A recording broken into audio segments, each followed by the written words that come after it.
What's going on, everybody? It's your boy C4 here today, continuing with the Madden 17 roster reveal series. We're going to accomplish one of two things. Either one, you're going to get a quick look at what the Madden 17 rosters are probably going to look like, or number two, you don't want to make the change to Madden 17. You want to stay on 16 so you can download the best community rosters you'll ever get to find. That being said, let me know in the comment section below of any tweaks that may or may not need to be made. As well as 40 likes on this video, and the next one will be uploaded immediately. And if you're new to the channel or you have some friends that haven't checked me out yet, we're trying to get 15,000 subs by the time Madden 17 comes out, so keep on spreading the word, everybody.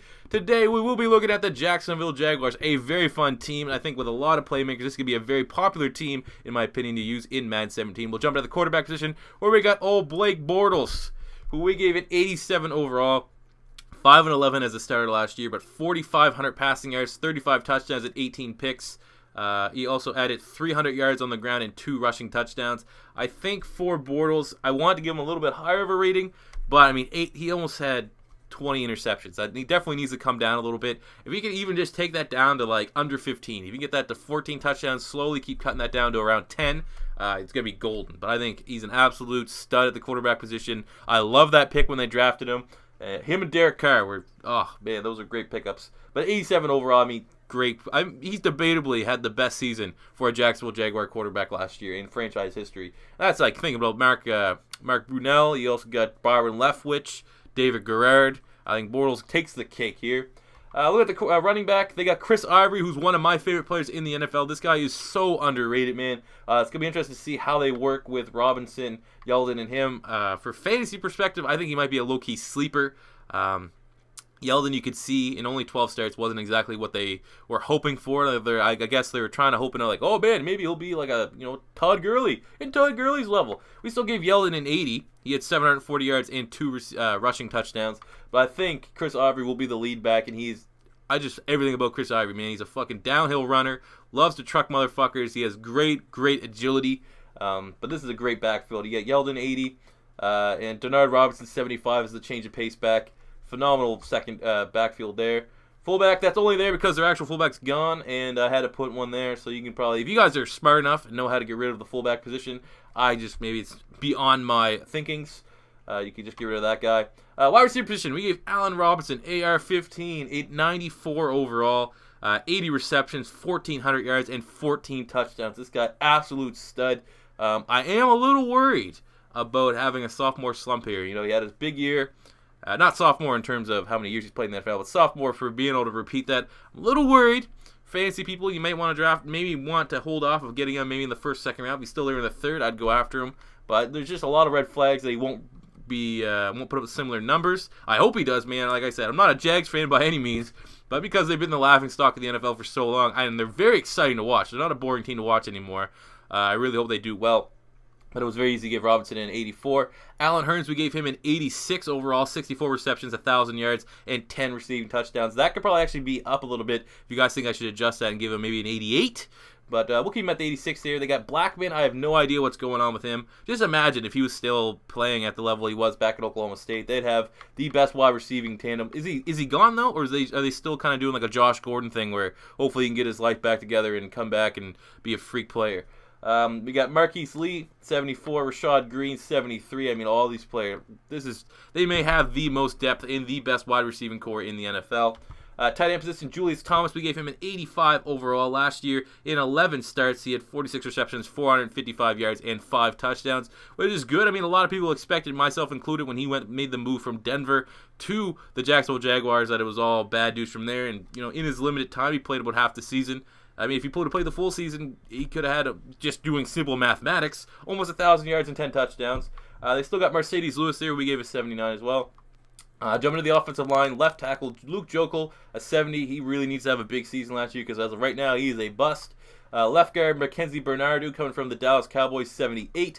At center, Luke Bowanko, I don't know, 76 overall. Right guard, Brandon Linder, 80 overall, very solid player. And at right tackle, KELVIN BEACHUN with an 81. Overall, their offensive line is kind of average. I think that is an area where, I mean, they had a bunch of cap. I was surprised they didn't make a big splurging move to try to get maybe Kalishi Assembly or something like that.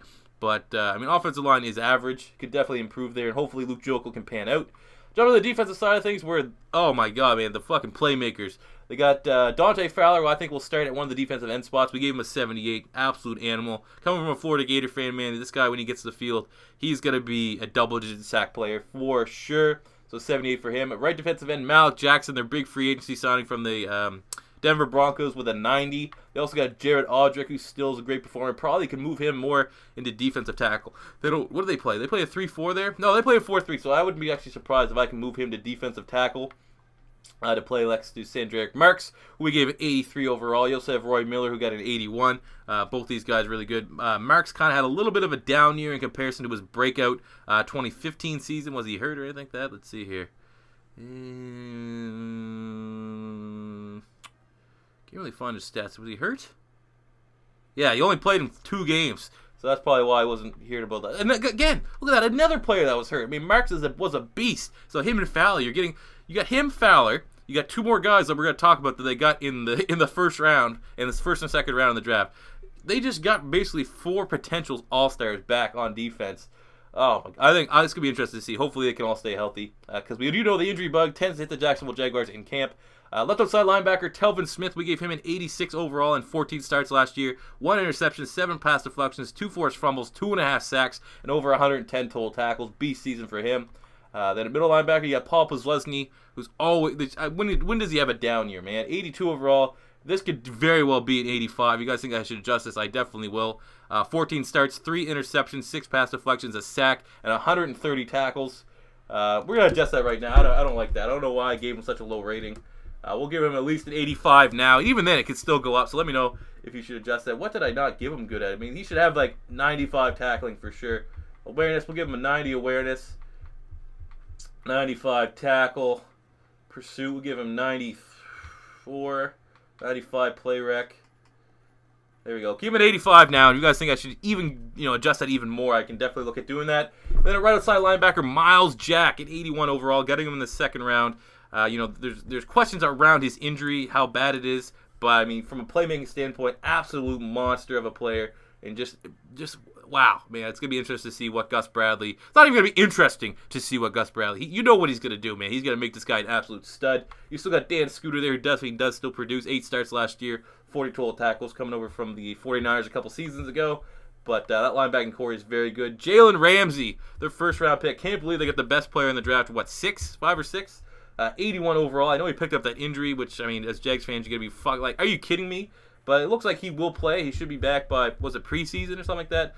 Best secondary player, even as much as I want to say it was Vernon Hargreaves. I would take Jalen Ramsey if I had any pick. If I had first overall and I was looking to improve my secondary, I would have went Jalen Ramsey, 81. They also got Prince Amukamara from the New York Giants, 79. Aaron Colvin, 78. Another very good underrated player, but I think he got suspended for something. Still have 4 sacks from the secondary, from the corner position.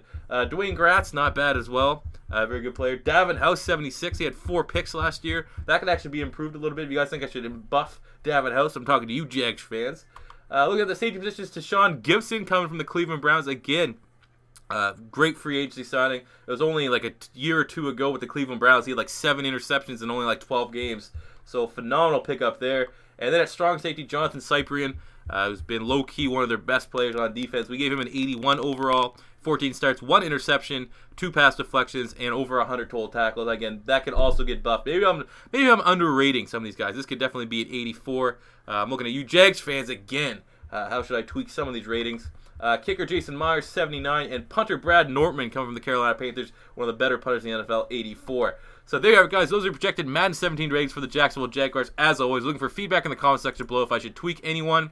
Thank you for watching. Looking for 40 likes on this video to upload the next one. And if you're new to the channel and you like this content, please subscribe. Looking for 15,000 subs by the time Madden 17 comes out. That does it for me here today, guys. Thank you for watching, and until next time, it's your boy C4 saying peace out.